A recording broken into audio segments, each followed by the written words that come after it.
gaitezen. Gaur saio berezi bat daukagu pintxoen historiaren inguruan. Helen daukagu alde zaharrean gu itxaroten. Egun hon, Helen, entzuten gaitu? Kaixo, bai, entzuten zaituzte, egun hon. Pintxoaren historia San Sebastianen hasi zen, 30. urtea. Donostiarrak taberna batetik bestera zijoazten pikito bat eratera. Pintxoaren jaioterria La Espiga taberna da, Kontxa hondartzatik oso hurbil. Dirudienez, pentsatu zuten ideia ona izango zela ardoak laguntza olibekin. Zergatia, ardo indartsuak hobeto eramateko, horiek ziren elaborazio gutxikoak. Egun batean, pertsona bati bururatu zitzaion sotx bat ogizerra batean sartzea, lagunduta olibekin, piperminekin eta antxoiekin. Honi Gilda deitzen zioten, Rita Hayworthen honorez, izen berdinako pelikulatik. Momentu horretatik La Espiga taberna janari desberdinak eskaintzen zituen sotx batekin eutxita. Honi pintxo izena jarri zioten. Barrak, pintxoak jartzen zituzten bezeroak erakartzeko. Tabernak, bezero normalak edukitzetik, aristokraziako jendea edukitzera pasatu zen. Hauek zabaldu egin zuten pintxoaren ospea. Beste tabernak eredu bezala hartu zuten, asko datu dira garai horretatik. Lehenengo, ogizerra batean zerbitzatzen ziren, orain pintxo egilak saltzen dira. Hau da, pintxo bakoitza pertsonalizatuta dago, eta ez dute eredu berdina jarraitzen. Goi mailako sukaldaritza euskara txikietan, plazer bat ahosabaira.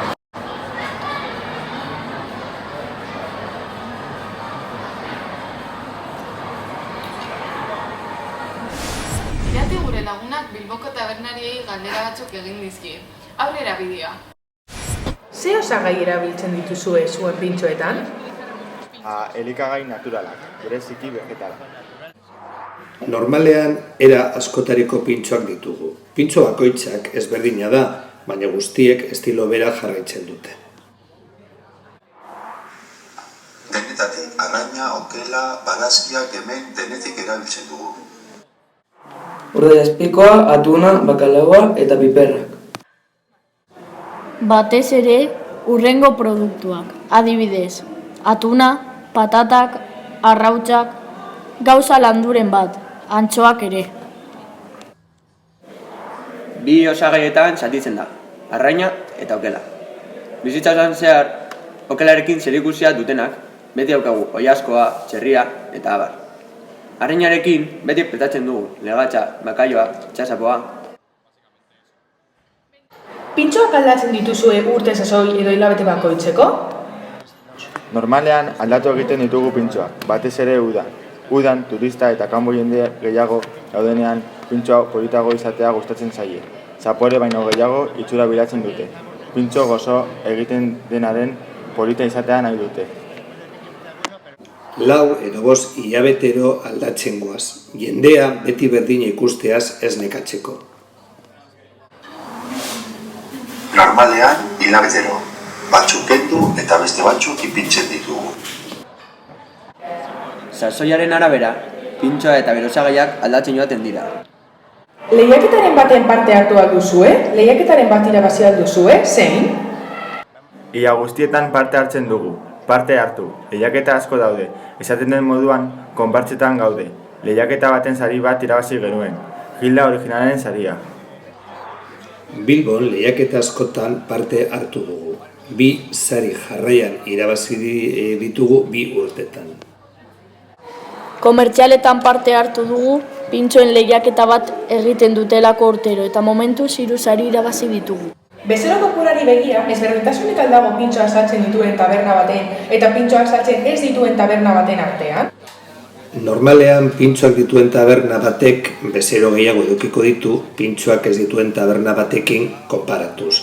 Giro bea baldin badago, logikoki, tabernak janaria eskaintzen baldin badu, jende gehiago erakarriko du.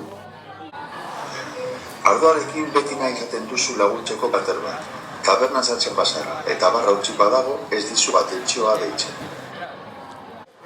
Bai, batez ere aniztasunagatik. Pintxo taberna batek jende talde gehiago elkartu ahal ditu. Alde zaharreko taberna gehienak dituzte pintxoak. Nire ustez, hobeago da. Giro gehiago ematen dio tabernari. Jende gehiago sartzen delako.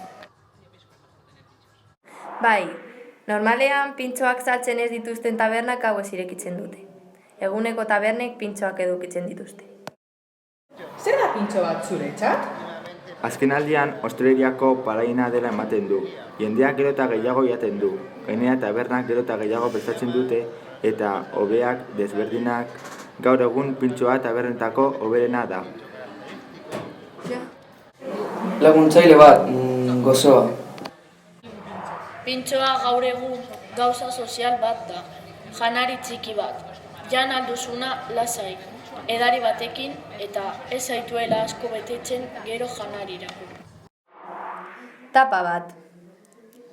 Ez dakit ondo azaltzen. Beti potearekin lagunduta doana da. Gehien ezagutzen dena, pintxopote bezala. Normalean, jan egiten da, afaria baino lehen edo baskaria baino lehen. Normalean, tabernetan hartzen da, gustuko honetan batez ere. Ardoarekin eta esan dudan bezala janaria baino lehen. Eta ez zait asko betetzen.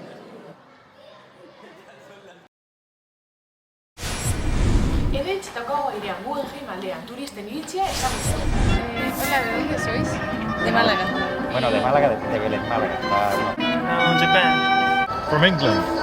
De Barcelona. De Menorca. ¿Y conocéis los pinchos? Sí. ¿Y os han gustado? I have heard about Yes. And do you like it? Yes, very nice. We've had some already here. Los pinchos sí. Sí. Nos han gustado mucho.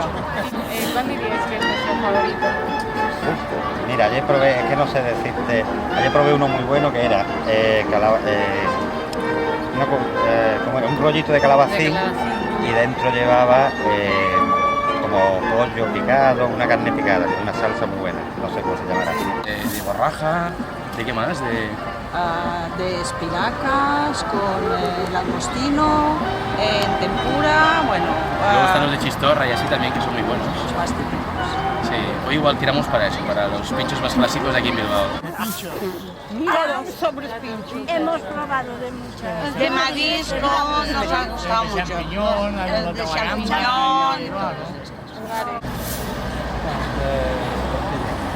Sí, el de también está muy bueno. ¿Y os gustaría llevarlo a Málaga? Sí. Sí, allí tenemos un pescadito frito muy bueno. Yeah, sure. Yes, I think you can already get tapas type things in England, but pink sauce would be good for England as well.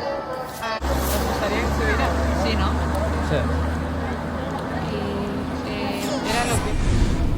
Mila esker gurekin egoteagatik. Orain telebista mantatu kalera egiten Eta Euskadiko gastronomiaz gozatu.